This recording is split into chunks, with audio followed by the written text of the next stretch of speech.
Hi, everybody, and welcome to the show. I'm Al Troutwig, and this is Angles. When you read the morning paper, do you care about the color of the skin of the author of the article that you're reading? Some people might. Others might want to make sure that they just get all the information they need. There aren't enough black or African-American writers or members of the media across this country, but there's a move to change that. Here's Joey Waller taking us 360 degrees. With New York Jets defensive coordinator Ted Cottrell recently passed up by the San Francisco 49ers, there remain 3 black NFL head coaches out of 30. Bucking much longer odds, New York Daily News sports editor Leon Carter. At American daily newspapers with more than 100,000 in circulation, totaling 113, he's one of just 4 sports editors who's African American. I remember a major New York paper had a line or a sentence describing the Harlem Little Leaguers in a game where they said a player danced around third base like an ape. I remember another paper in Miami not too long ago describing Patrick Ewing as prehistoric. I guarantee you in each case, an African American did not see that copy before it went into print. NBA rosters are predominantly black, NFL teams largely so. But more than 1,400 total dailies nationally employ around 300 African-American sports writers, and only 20 wield the most powerful pens, general sports columnists. The newest, the Philadelphia Inquirer's Stephen A. Smith. I mean, they've already got basketball, they've already got football. My God, are they going to take the sports writing industry too? That almost seems to be the prevalent attitude. The numbers are small because people don't see enough African-American journalists. Well, the biggest danger is that you're not getting accuracy. You're not getting a perspective that allows you to influence and to really edify the public about what's really going on. We're not in that strata, that level of reporting where we can sort of, decide. So we have to sort of use, websites and things like that to try to get the truth across.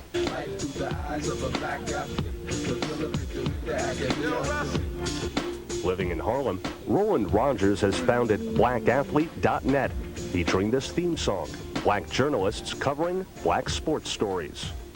You say even in African-American newspapers you feel sports was undercover.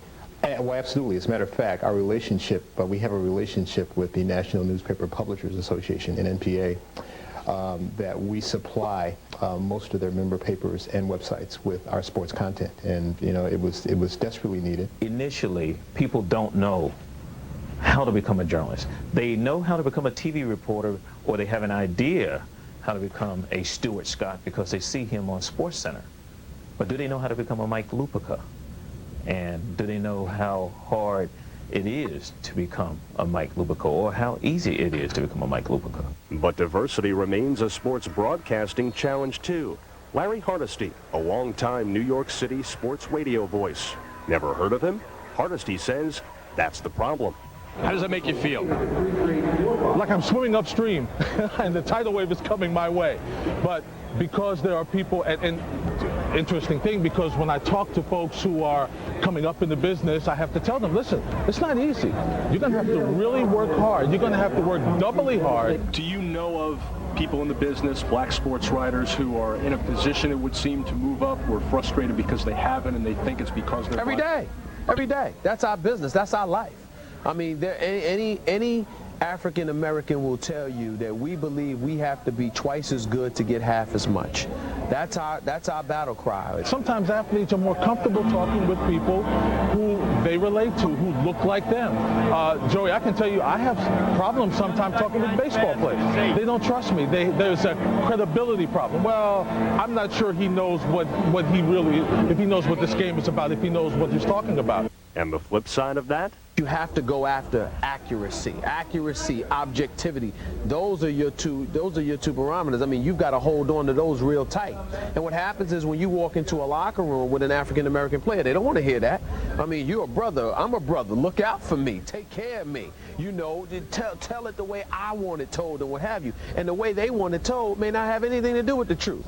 Carter helps run the Sports Journalism Institute, a one-week boot camp training minority candidates for the profession.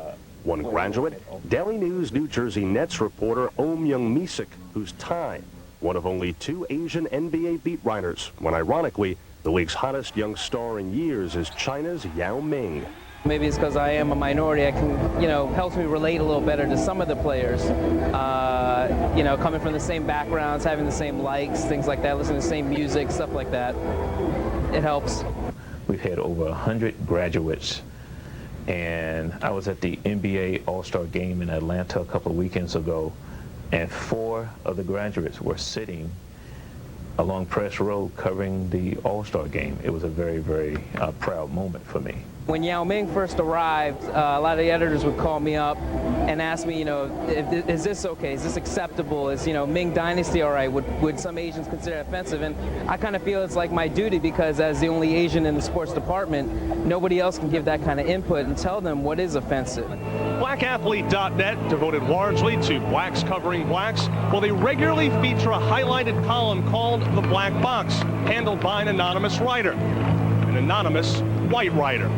We're a very diverse organization, and we don't discriminate. And we feel as though what this person provides us is, insight into both sides of the fence. And I think he's very colorful. When you say colorful, pun intended? Yeah.